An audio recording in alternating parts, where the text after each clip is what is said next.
Olá meninas, sejam todas muito bem-vindas. Hoje o nosso quarto episódio do nosso podcast Elas e Eu. Lembrando que nós já tivemos uma outra versão, gente, do Elas e Eu, quando não era um podcast. Hoje nós fizemos uma nova roupagem para conversar com as nossas amigas. Enfim, esta semana o nosso podcast Elas e Eu está com um tema fantástico, o poder da oração.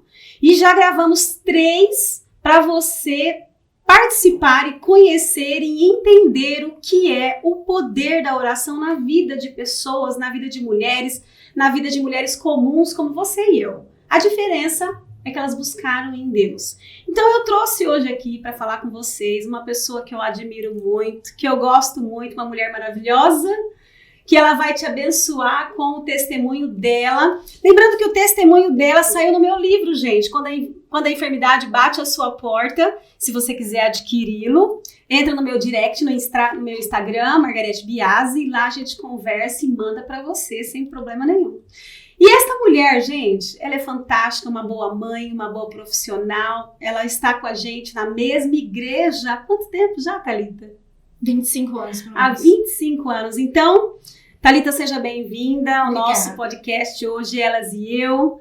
E eu tenho certeza que a sua história vai impactar vidas, porque uma história tão poderosa dessa não poderia ficar guardada, gente. Já saiu num livro, já foi parar essa história nos Estados Unidos.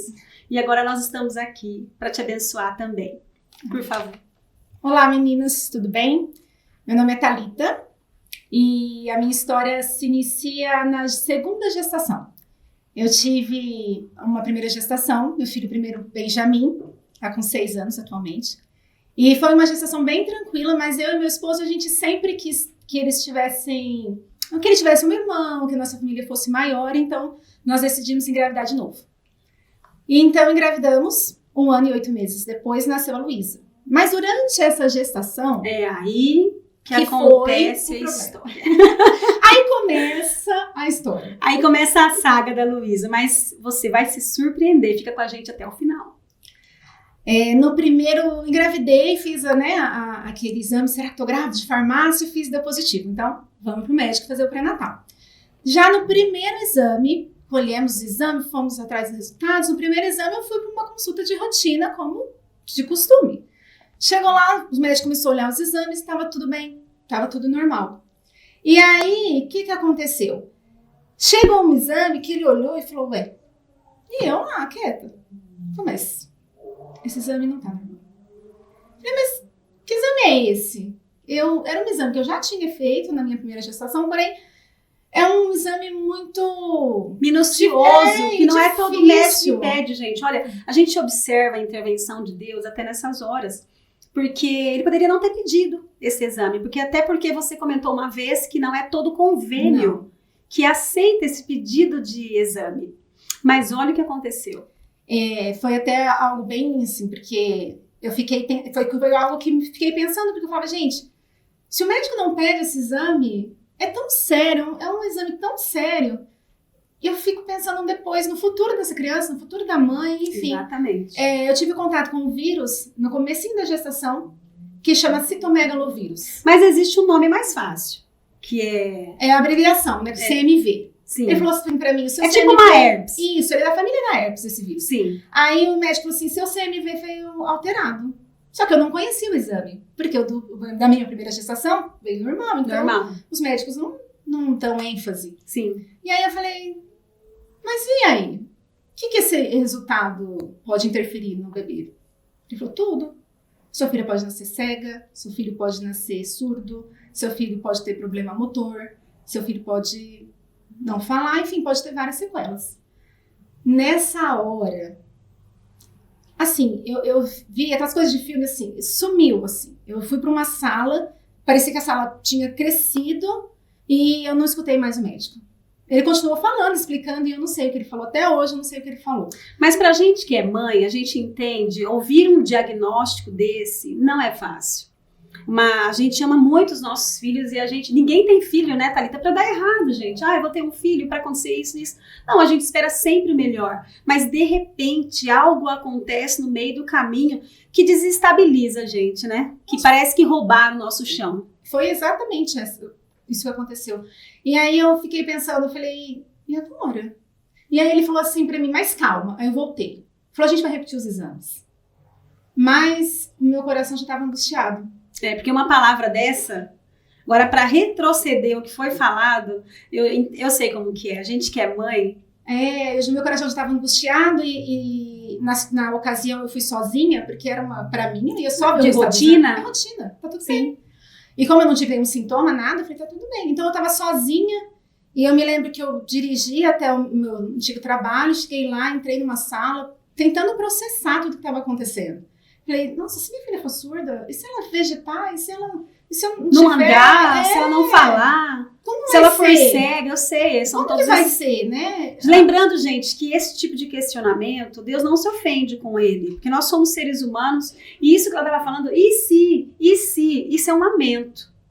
E Deus não se ofende com um lamento, até porque existe um livro de lamentações. Sim. Se ele se ofendesse, ele não colocaria esse livro pra gente treinar, vamos dizer assim. Mas neste momento a gente está sendo gente. Muitas vezes as pessoas até pregam, até dizem frases, você não pode ficar assim, você é mais que vencedor. Nós somos sim mais do que vencedores, mas nós não podemos desumanizar as pessoas.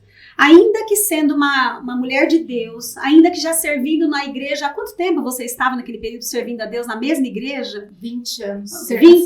20 anos, gente, aproximadamente na mesma igreja, no ministério, servindo a Deus, conhecendo a Deus, ainda assim, não deixamos de ser gente. Então, esses altos e baixos, eles nos lembram que nós somos gente. E que nós precisamos de Deus. Porque muitas vezes as pessoas, por que Deus permitiu isso na nossa vida? Ele não está comigo, muito pelo contrário. Ele não deixou de estar. Porque existem promessas, né, Thalita, que são incondicionais. Eu estarei com você até o fim. E ele está. Continua, fala com a gente. E ele está. Às vezes, a gente não está, às vezes, como nós queríamos que fosse, mas ele não deixou de estar. Exatamente. Então, eu não queria receber esse diagnóstico, mas ele estava comigo. E é quando eu fiquei questionando isso, exatamente isso, tipo, como vai ser, e se acontecer, e aí Deus me disse assim, e eu achei fantástico, porque foi imediatamente, sabe? Quando eu falei, e agora? E Deus falou pra mim assim, você se lembra do rei Ezequias? A história dele tá lá em 2 Reis. 2 Reis. 20. E eu falei, sim, me lembro. Gente, por isso que é bom servir a Deus, conhecer a sua palavra, porque nós vamos, naquele momento, o Espírito Santo vai nos abençoar, ou entrar no nosso conhecimento, e nos trazer aquilo que a gente conhece. O Espírito Santo falou, lembra aquele texto que você conhece? Talvez até tenha dançado ele, porque ela faz parte do Ministério de Coreografia da igreja, talvez até tenha dançado ele, chegou o momento de viver aquilo. E lembrando que você passar por uma aflição sozinho é uma coisa, passar por uma aflição com Deus e estando em uma igreja é outra coisa. Porque eu me lembro do mover da igreja na situação da Thalita. Quando Deus falou para mim sobre essa questão do rei Ezequias, ele disse assim, você lembra? Eu me disse, lembro. Eu falei, então, ele orou. E eu mudei a sorte dele. Se você orar... Se existe uma condição. Se você orar. Exatamente. Essa chave mudou, assim, na minha vida. Eu falei, nossa, pensei na hora, assim, falei, então eu tenho que orar. Então eu vou orar. O senhor quer que eu ore? Eu vou orar. Então oramos. Oramos, eu orei, a igreja orou. Isso é muito importante, que a Margarete falou, e eu assino embaixo, porque a oração do corpo, da igreja, eles nos fortalecem. Fortalece. Eu já até falei isso no outro episódio, que quando aqueles amigos levaram aquele paralítico sobre o telhado, gente, não deve ter sido fácil, mas eles não desistiram até ver um amigo de frente com Jesus, até que esse amigo recebesse uma palavra de Jesus. E é interessante que quando Jesus fala com a gente, quando chega um milagre, ele nos dá autonomia. Mas o que mais chama a atenção nesta hora é que existem os amigos que é a igreja, que foi o que carregou você, a gente pode dizer, que carregou. Naquele momento você estava no lugar do paralítico. Porque muitos dias não foram fáceis, muitos momentos não foram fáceis. Então, quando a gente não consegue, como o paralítico, não conseguia ir, os amigos vão. Eles nos sustentam. Exatamente. E a igreja me sustentou nesse tempo. Gente, eu imagino o sofrimento, porque eu sou mãe também já fiquei grávida, tenho 2 meninas, a Rafaela e a Vitória, que estão aqui com a gente. Tive 2 abortos, eu sei o que é isso, mas eu sei o quanto a gente fica ansioso né, Thalita, para que chegue o final da gravidez. E você, com esse diagnóstico, como é que foi esperar? E eu fui no primeiro pré-natal. Então, logo no comecinho da gestação. Então, foram 9 meses esperando. 9 meses orando, 9 meses. Mas eu orei como nunca. Eu profetizava sobre a vida da minha filha. Profetizava que ela ia enxergar, que ela ia ouvir muito bem, que ela ia andar. Eu me lembro que eu tive um sonho com a sua filha. Falei, Thalita, tive um sonho com a Luísa. Eu me lembro, é verdade. Aí ela falou assim, a primeira pergunta que ela me fez, Marga, ela era perfeita? Eu falei, sim. Porque, segundo o médico, ela poderia ter várias deformidades físicas. E ela me perguntou, a primeira coisa, ela é perfeita? Eu falei, sim. Então, assim, o Senhor, eu me lembro até onde eu estava, no meio da rua, tinha levado a Vitória para a escola, numa faculdade. E assim, Deus, ele vai mandando pessoas trazerem respostas. O seu medo dessa semana, Thalita, é quanto à parte física dela, Deus manda uma pessoa falar, Deus manda outra. Por isso que neste momento, sem sombra de dúvida, sem romantizar, é muito importante que você esteja numa igreja. Até porque, quando eu acordava, porque igual você falou, a gente tem medo. Claro né? que tem medo. A gente, mesmo sabendo, eu nunca tive dúvidas que Deus podia curar a Luísa. Nunca tive dúvidas. Às vezes eu me questionava assim, será que ele quer fazer isso? Ou eu preciso? Qual é o propósito disso? Mas eu pensava assim, eu nunca tive dúvida. E um dia, quando eu acordava muito assim, desesperado, ou no meio da noite, ou pela manhã, quando eu ia fazer meu devocional, eu estava orando por um amigo da igreja, por um irmão da igreja. E orando também pela saúde dele, e Deus me levou lá em Jó, quando ele ora pelos amigos. E aí, exatamente. Depois no final do devocional, Deus me deu uma palavra sobre Jó quando ele é restituído. E a filha dele, ele tem uma filha, a filha mais, né? Falei, gente, a minha filha vai ser perfeita, ela vai ser a mais bonita da igreja. E pra mim ela é a mais bonita da igreja. Eu sei do que você tá falando. Então, eu falei, olha, mas aí foi Deus me encaminhando e mostrando realmente que, olha, você precisa de uma igreja. Eu estava orando, a igreja estava orando por mim e eu estava orando também por outras pessoas. Então, a igreja é muito fundamental. Não sei. Nesses momentos, se a gente não tem os amigos, como nós acabamos de declarar, fica mais difícil a caminhada. Então, é muito importante a gente se achegar, e é muito importante também quando a aflição passar, quando a tempestade passar, você reconhecer. Não saia da sua igreja. Fique. Porque é momento da devolutiva, de você abençoar quem tanto te abençoou, viu? E é interessante, Thalita, eu me lembro uma vez, quando... Enfim, você depois... A Luísa nasceu, a gente sabe da história como foi. E quando eu fui visitar, gente, foi meu marido, o pastor Márcio, nós fomos visitar a Thalita, a Luísa, o Ney estava presente, o seu marido, e os médicos ainda estavam olhando a Luísa para saber se tudo de fato estava bem. Sim. Foi um oftalmo olhar a visão, foi um otorrino, foram várias especialidades médicas para observar e analisar a Luísa. Inclusive, quando chegou eu estava lá por perto. Não, ela não é cega. Então, tudo aquilo a gente mandava para a igreja celebrava. Mais uma etapa vencida, mais um sim de Deus na resposta à sua oração. Sim, porque esse vírus não tem cura, né? Não é um vírus que toma um remédio e cura. Então, nós dependíamos da cura de Deus totalmente. E ele é fiel para completar aquilo que ele começou. Era isso que eu tinha na minha mente. Hoje me perguntaram, inclusive, você não ficou com medo quando você viu a Luísa nascer? Se ela teria um problema? Eu falei, não, porque Deus é fiel para completar aquilo que ele começou. E aí eles fizeram os exames, porque como não é um vírus comum, muitos médicos também não pedem esse exame, né? Como nós comentamos antes, eles queriam saber de onde vinha, o que vinha, se realmente ela não tinha nenhuma sequela, e para a glória do Senhor ele não tinha. Então fez tomografia para ver como estava o cérebro, como estava os órgãos, e para a glória de Deus estava tudo perfeito. E é interessante o cuidado de Deus, gente, porque teve uma vez que eu nunca tinha passado por essa experiência, e eu falei, eu vou lá na UTI visitar a Luísa. Eu cheguei lá, quando eu vi, a Thalita estava chorando, a Iana, uma outra amiga da igreja, uma irmã nossa, estava lá também chorando. Eu falei assim, eu não tenho o que fazer além de chorar, porque não tinha o que falar além de aguardar. Gente, a espera, o cumprimento de uma promessa, muitas vezes é doloroso. Não é fácil. A gente não pode aqui romantizar, não, Deus fez, ele fez. Mas o processo, ninguém exclui o processo, gente. Ele existe, ele fortalece a nossa fé E é uma coisa assim que dói na gente, né? E depois que a gente chorou, eu falei, agora vamos tomar um café. E ali a gente conversou, a gente se falou, a gente orou, a gente ponderou, enfim, nesses momentos de dificuldade é muito importante os amigos, a família espiritual que Deus te deu. Até que chegou o grande dia da alta, como é que foi? Porque a Luísa nasceu, embora ela não tivesse sequelas, o vírus processa muito rápido, ela não tinha imunidade. Então o médico indicou que ela ficasse 49 dias na UTI, tomando medicamento. Então, de 12 em 12 horas, ela tomava antibiótico para que barrar o vírus, né? Para que depois, futuramente, poderia vir alguma sequela, enfim. Então, veio essa vida de UTI, casa, essa divisão entre o outro filho. Depois que a Luísa nasceu, aí que eu fui embora com ela nos meus colos, nossa, foi demais. Assim, foi a realização, assim, ver o meu milagre. Porque ela foi um milagre, ela é um milagre. Sim. Então, ver a Luísa no meu colo, indo embora, no berço, depois em casa, era uma sensação, tipo, meu milagre, Deus ouviu a minha oração. E é tão bom quando você vê ali, e você vê o cuidado de Deus, e você fala, eu orei por isso, e realmente aconteceu. A resposta de oração é algo inexplicável, assim, e como cresce, como você falou do processo.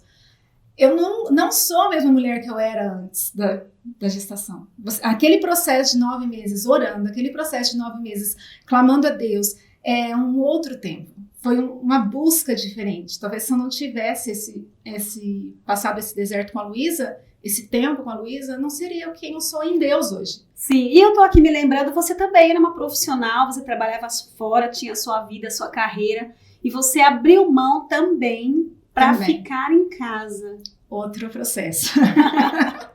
Gente, parece que eu tô vendo. Que eu também orei. Também orou. Gente, eu tô vendo, parece que é um resgate do valor da mulher na casa. Porque muitas vezes parece que foi imposto para nós, como mulher, sociedade, que ficar em casa era algo sem valor e não é verdade. Não é verdade, gente. Se você estivesse trabalhando com a situação da Luísa, como é que você faria? Não teria funções. Por mais que a gente tivesse, tem licença. Não é. Mas quando a Luísa estava terminando a gestação da Luísa, eu falei para Deus que eu queria ficar com ela em casa, que eu queria cuidar dos meus filhos nessa primeira infância, mesmo sabendo que as coisas não seriam tão fáceis, mas eu orei para que eu conseguisse ficar em casa com ela, e foi fundamental esse período em casa, esse período com ela, cuidando do Benjamin. E até hoje é um desafio, a gente sabe, mas é uma bênção.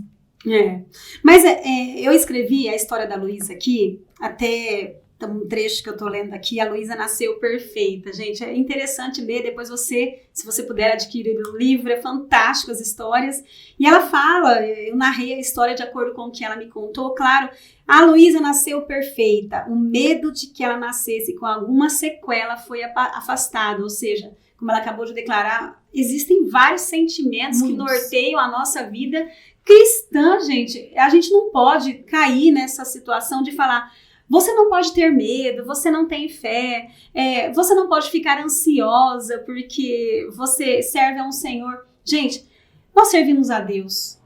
Sabemos que a Bíblia diz que o amor lança fora todo medo. Claro, gente.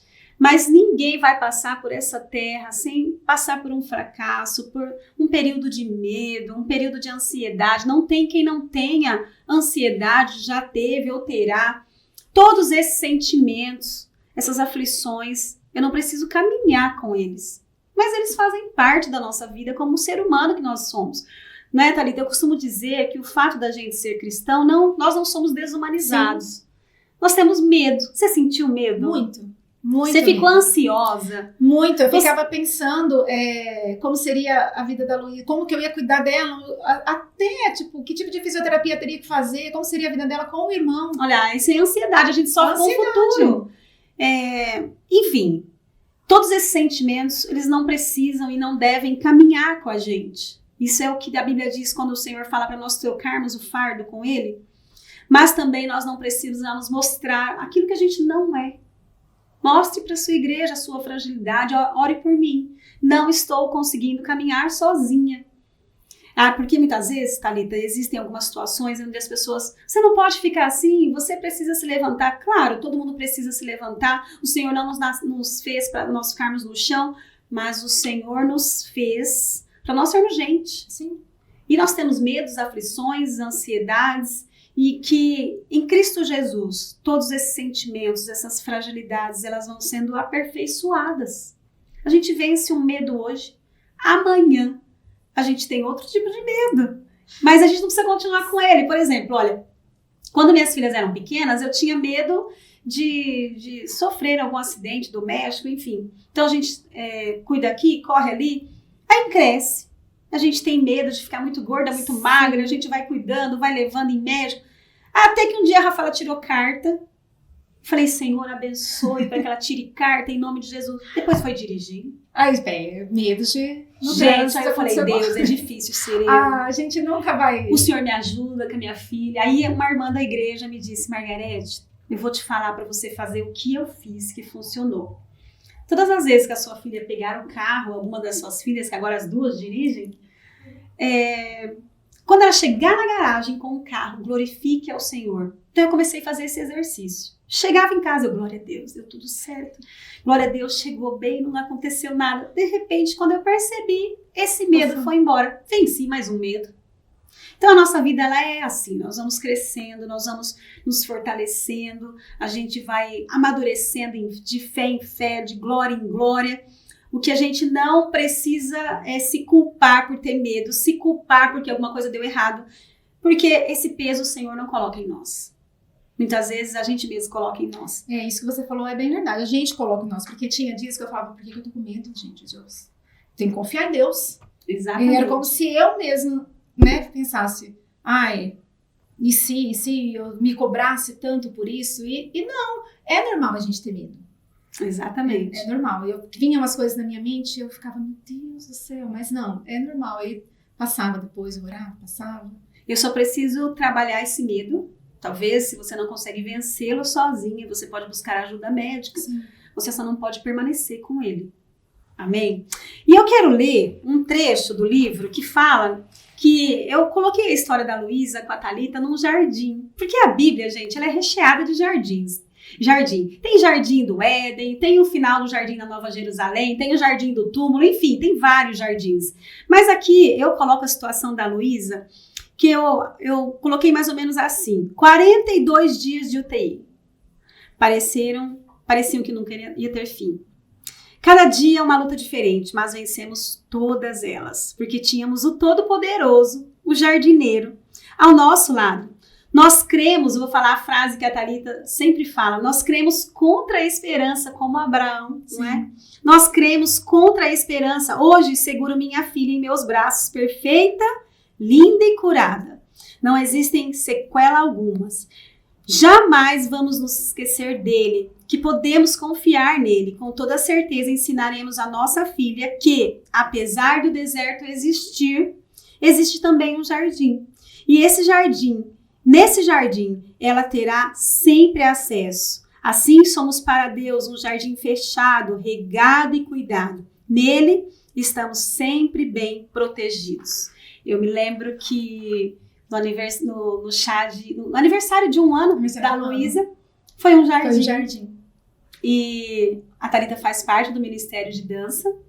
E a filha dela faz parte também. Você trouxe umas fotos para nós, para mostrar a sua filha dançando com você. Olha lá, gente, não sei se vocês estão conseguindo ver. A Thalita dançando com a Luísa. Mostra a outra pro pessoal ver. Olha lá que linda. Ela dançando com a Luísa. Gente, eu posso dizer para vocês, sem sombra de errar, sem sombra de dúvidas, que a intervenção divina que houve na vida da Luísa veio para... E toda aquilo que os médicos muitas vezes estavam dizendo que poderia ter acontecido. Ela não anda mesmo hoje, ela corre. Ela não fala normal, ela grita. E ela fala correndo. Da hora que ela acorda, só hora que ela dorme. Ela fala bastante. Então, aí uma intervenção divina que eu já observei torna a pessoa, a criança, acima da média. É como se Deus dissesse para nós aí, falaram isso, né? Mas eu detenho a última palavra. Eu sou o detentor de todo o poder nos céus e na terra. Vai ser do jeito que eu quero. E é mesmo, né, Thalita? Enfim, se você pudesse, eu sei que você pode, deixar um recado para as mães que estão nos ouvindo agora, que estão passando por um diagnóstico. ou que perderam um bebê, mas que estão com um diagnóstico terrível e que tem medo que tudo dê errado. E que muitas vezes ela chora e muitas vezes ela fica sem chão. O que você diria para essas mulheres que estão nos assistindo agora? Confia em Deus. Não é fácil, vai ter momentos que você vai chorar, vai ter momentos que você vai se desesperar ou não saber simplesmente o que fazer. Vai ter o e agora? Mas busque a Deus, sempre busque a Deus. Que Ele vai te dar resposta, Ele vai te dar um colo, Ele vai te dar um abrigo, Ele vai cuidar de você, dos seus medos, dos seus receios, porque Ele não falha. Ele é fiel. Ele é fiel. Eu falei para você que se você ficasse até o final, você iria ser surpreendida. Por isso, amanhã nós temos mais um dia dessa semana, dessa maratona, o poder da oração. E se você não assistiu algum episódio, já está gravado no canal do PIB Norte, da nossa igreja. Corre lá para você assistir e conheça e descubra histórias fantásticas que vão aumentar a sua fé. E agora o meu agradecimento, o meu carinho por você que ficou conosco. Lembrando que amanhã nós teremos mais um episódio do nosso podcast Elas e Eu. Até lá!